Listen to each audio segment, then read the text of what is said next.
Friends, तो आज हम बात करने वाले हैं विकास लाइफ केयर लिमिटेड के बारे में। और जैसा कि आप लोग देख पा रहे हो दोस्तों, विकास लाइफ केयर लिमिटेड में आज के दिन हमें कोई भी तेजी बनते हुए नहीं दिखाई दे रही है। ये स्टॉक हमें बिल्कुल ही फ्लैट क्लोजिंग होते हुए आज के दिन दिखाई दे रहा है। कल के दिन इसका जो प्रीवियस क्लोजिंग था ₹5.25 का, आज के दिन का भी जो क्लोजिंग इसका हुआ है वो ₹5.25 का ही हुआ है। तो आज इस वीडियो के माध्यम से हम लोग जानेंगे दोस्तों कि आने वाले समय में क्या विकास लाइफ केयर में हमें तेजी बनते हुए दिखाई दे सकती है या नहीं। इसका Q1 का रिजल्ट कैसा हो सकता है, क्योंकि हम लोग सभी अच्छी तरीके से जानते हैं दोस्तों कि Q4 का रिजल्ट विकास लाइफ केयर का बहुत ही शानदार हुआ था। तो अब इसका Q1 का रिजल्ट हम लोग क्या उसी तरह का एक्सपेक्ट कर सकते हैं या नहीं। विकास लाइफ केयर से रिलेटेड बहुत ही इंपॉर्टेंट अपडेट्स मैं आज इस वीडियो के माध्यम से आप सभी को बताऊंगा। तो मेक श्योर दोस्तों वीडियो को स्किप ना कर पूरा देखो, ताकि आप चीजों को सही से समझ पाओ और अपनी खुद की इन्वेस्टमेंट डिसीजन ले पाओ। लेकिन दोस्तों मेरी आपसे एक ही रिक्वेस्ट रहेगी कि चैनल को सब्सक्राइब और वीडियो को जरूर से लाइक कर देना, ताकि आपको इस तरह की अपडेट्स रेगुलर बेसिस पर मिलती रहे। तो चलिए फ्रेंड्स, वीडियो को स्टार्ट करते हैं। तो सबसे पहले अगर इसके आज के कारोबार पर नजर डालें तो स्टॉक जो है ओपन हुआ ₹5.50 में, हाई बनाया इसने ₹5.50 का, लो बनाया इसने ₹5.20 का। और अब देख पाओ दोस्तों ₹5.25 में इसने क्लोजिंग दिया और इंट्राडे में इसमें कोई भी तेजी बनते हुए नहीं दिखाई दी है आज के दिन में। तो अगर आप इसके बल्क डील सेक्शन को देखोगे दोस्तों, तो आज के दिन हमें कोई भी बल्क डील होते हुए नहीं दिखाई दे रही है। फोरम में दोस्तों लोग ऐसा कह रहे हैं कि विकास लाइफ केयर में बहुत ज्यादा ही बल्क डील हमें होते हुए दिखाई दे रही है,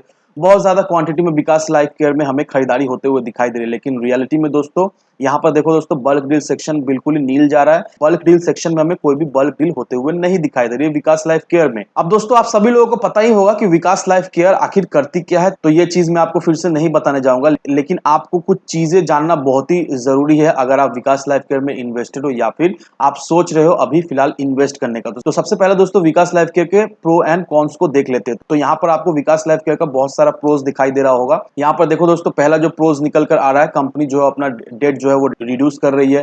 कंपनी ऑलमोस्ट डेट फ्री हो चुका है। कंपनी का जो क्वार्टरली रिजल्ट है वो हम लोग एक्सपेक्ट कर रहे हैं कि अच्छा होने वाला है। और अगर 5 साल के CAGR को देखेंगे दोस्तों, तो कंपनी का प्रॉफिट ग्रोथ जो हो रहा है वो 231.61% से कंपनी का प्रॉफिट ग्रोथ हमें दिखाई दे रहा है। और डेटर्स डे जो है वो उसमें भी हमें इंप्रूवमेंट होता हुआ दिखाई दे रहा है। 180.99 से 62.33 डेज हमें होता हुआ दिखाई दे रहा है डेटर्स डे। अब कॉन्स को अगर देखो दोस्तों, कॉन्स उतना कुछ खास नहीं है, लेकिन एक कॉन को आपको यहाँ पर गौर फरमाना है।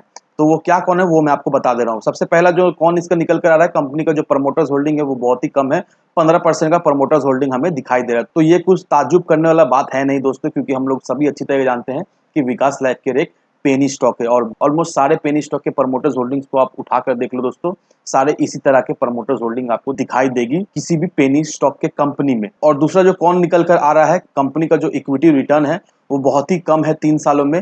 कंपनी का जो 3 सालों का इक्विटी रिटर्न निकल कर आ रहा है वो 11.77% हमें दिखाई दे रहा है। और तीसरा जो कौन आपको दिखाई दे रहा है दोस्तों, ये बहुत ही इंपॉर्टेंट कौन है और इसे आपको गौर फरमाना है। यहाँ पर देखो दोस्तों, विकास लाइफ केयर का अर्निंग्स उसमें इंक्लूड होता है अदर इनकम्स, और अदर इनकम इसका जो निकल कर आ रहा है वो 43.59 करोड़ का निकल कर आ रहा है। अब ये क्या है दोस्तों और ये किस लिए आपको गौर फरमाना है, ये मैं आपको बता दे रहा हूँ। उसके लिए दोस्तों इसके क्वार्टरली रिजल्ट को देखो। यहाँ पर अगर विकास लाइफ केयर के सेल्स को देखोगे दोस्तों, तो जुलाई 2019 से यहाँ पर इसका सेल्स का डेटा दिया हुआ है। जुलाई 2019 से मार्च 2022 का डेटा पूरा यहाँ पर दिया हुआ है। यहाँ पर देखो दोस्तों, जुलाई 2019 में 23 करोड़ का इसका सेल्स था, बढ़कर 52 हुआ। ओवर द ईयर्स काफी ज्यादा हमें फ्लक्चुएट इसका सेल्स में होता हुआ दिखाई दिया। लेकिन यहाँ पर देखो दोस्तों, दिसंबर 2021 में इसका 107 करोड़ का सेल्स हुआ था। और अगर एक्सपेंस को देखोगे तो 110 करोड़ का इसका एक्सपेंस हुआ था। और इसका अगर नेट प्रॉफिट को देखोगे दोस्तों, दिसंबर 2021 का वो सिर्फ और सिर्फ 3 करोड़ का हमें होता हुआ दिखाई दिया। लेकिन वहीं अगर आप इसके मार्च के क्वार्टर को देखोगे दोस्तों, तो यहाँ पर सेल्स में हमें डिक्लाइन होता हुआ दिखाई दे रहा है, एक्सपेंस में भी हमें डिक्लाइन होता हुआ दिखाई दे रहा है। यहाँ पर देखो दोस्तों, 107 करोड़ का जो सेल्स हुआ करता था वो 97 करोड़ का हमें दिखाई दे रहा है।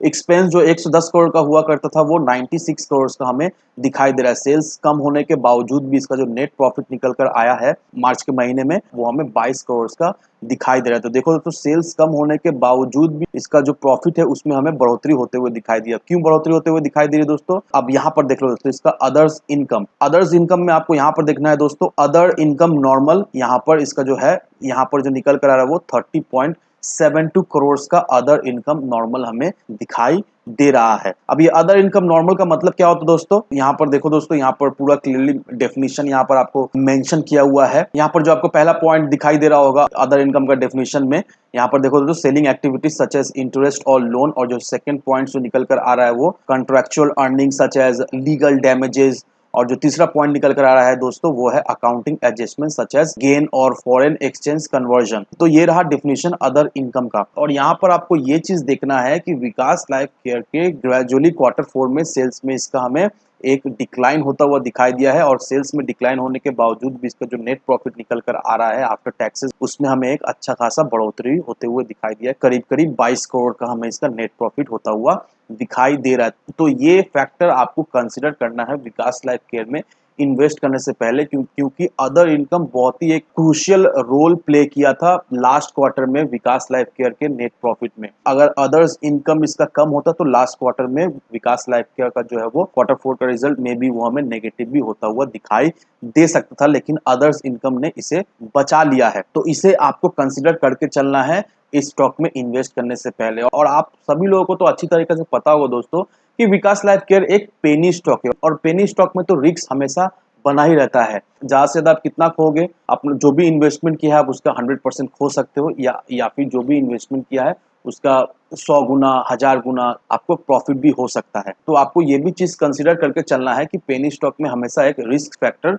बना रहता है। लेकिन अभी फिलहाल विकास लाइफ केयर में जिस तरह की डिलीवरी परसेंटेज हमें आते हुए दिखाई दे दोस्तों, डिलीवरी परसेंटेज देखकर हम लोग ये तो क्लियरली कह सकते हैं कि इन्वेस्टर्स का रुझान विकास लाइफ केयर में अभी बना हुआ है। जिन लोगों के पास भी ये विकास लाइफ केयर का शेयर है वो लोग अभी सेल आउट नहीं करना चाहते हैं, क्योंकि सामने ही इसका Q1 का रिजल्ट आने वाला है। दैट मीन्स 25 जुलाई को इसका Q1 का रिजल्ट जो है वो अनाउंस होने वाला है। तो जरूर से दोस्तों आप कमेंट सेक्शन में ये बताना कि इसका Q1 का रिजल्ट कैसा होने वाला है, कितना करोड़ का इसका प्रॉफिट या लॉस हम देख सकते हैं इसका Q1 में। लेकिन दोस्तों कहीं ना कहीं मुझे ऐसा लगता है कि इसका Q1 का रिजल्ट हमें एवरेज दिखाई देगा। अभी लास्ट क्वार्टर में इसका 22 करोड़ का प्रॉफिट हमें होता हुआ दिखाई दिया है विकास लाइफ केयर का। मे बी इसका जो प्रॉफिट हमें 10 से 15 करोड़ के बीच में आता हुआ दिखाई देगा। और अभी फिलहाल दोस्तों विकास लाइफ केयर में रिस्क फैक्टर बहुत ही कम है।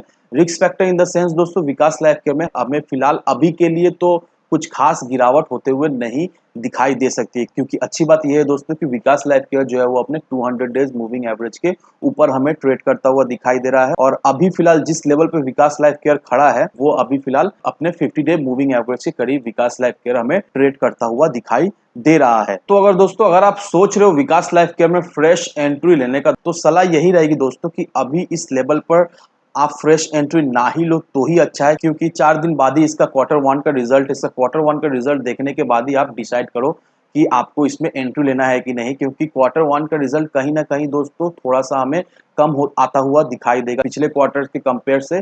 इसका Q1 का रिजल्ट उसमें हमें थोड़ा मोड़ा डिक्लाइन तो होता हुआ जरूर दिखाई देगा। तो Q1 का रिजल्ट आने के बाद इसमें हमें थोड़ी सेलिंग प्रेशर आता हुआ दिखाई देगा, तो उस समय आप अपना फ्रेश एंट्री ले सकते हो। और जो लोग विकास लाइफ केयर में पोजीशन बनाए रखे हैं दोस्तों, सलाह ये रहेगी कि एक स्टॉप लॉस मेंटेन करो और Q1 का रिजल्ट का वेट करो। और मेक श्योर दोस्तों स्टॉप लॉस लगाना बिल्कुल ही नहीं भूलना, नहीं तो रिस्क फैक्टर बहुत ज्यादा ही बढ़ जाता है। और नो डाउट दोस्तों अगर आप सोच रहे हो विकास लाइफ केयर में इन्वेस्ट करने का, सलाह यही रहेगी दोस्तों लॉन्ग टर्म के नजरिए से लेकर विकास लाइफ केयर में इन्वेस्ट करो। लॉन्ग टर्म के नजरिए दैट मीन्स 2 से 3 साल का नजरिया लेकर आप विकास लाइफ केयर में इन्वेस्ट करो दोस्तों। नो डाउट दोस्तों विकास लाइफ केयर में हमें एक अच्छी खासी ग्रोथ आते हुए दिखाई दे रही है। कंपनी ऑलमोस्ट जो है वो डेट फ्री हो रहा है, कंपनी अपना ऊपर काम कर रहा है, बहुत सारे एक्विजिशन भी विकास लाइफ केयर करता हुआ हमें दिखाई दे रहा है। तो विकास लाइफ केयर देखा जाए तो एक सही पटरी पर चल रहा है। और नो डाउट दोस्तों आने वाले समय में विकास लाइफ केयर में हमें जरूर से एक अच्छी खासी ग्रोथ, एक अच्छी खासी तेजी भी आते हुए दिखाई देगी। लेकिन ये तेजी हमें लॉन्ग टर्म के नजरिए से ही दिखाई देगी। अगर आप सोच रहे हो कि शॉर्ट टर्म में 5 महीना 6 महीने में आपको एक अच्छी खासी तेजी या फिर विकास लाइफ केयर डबल डिजिट में आता हुआ दिखाई देगा दोस्तों, तो मुझे ऐसा नहीं लगता है बिल्कुल ही दोस्तों। कम से कम आपको विकास लाइफ केयर को 1 से 1.5 साल तो देना ही पड़ेगा एक अच्छा खासा रिटर्न विकास लाइफ केयर से बनाने के लिए। तो मेक श्योर दोस्तों इन सारे फैक्टर को कंसिडर करो, उसके बाद ही अपना एक इन्वेस्टमेंट डिसीजन लो। लेकिन दोस्तों मेरी आपसे एक ही विनती रहेगी, विदाउट एनी डिटेल रिसर्च के बिना कहीं पर भी इन्वेस्टमेंट ना करें। वीडियो अगर आपको पसंद आए तो लाइक सब्सक्राइब जरूर करना। तो चलिए फ्रेंड्स मिलते हैं हम अगले वीडियो में।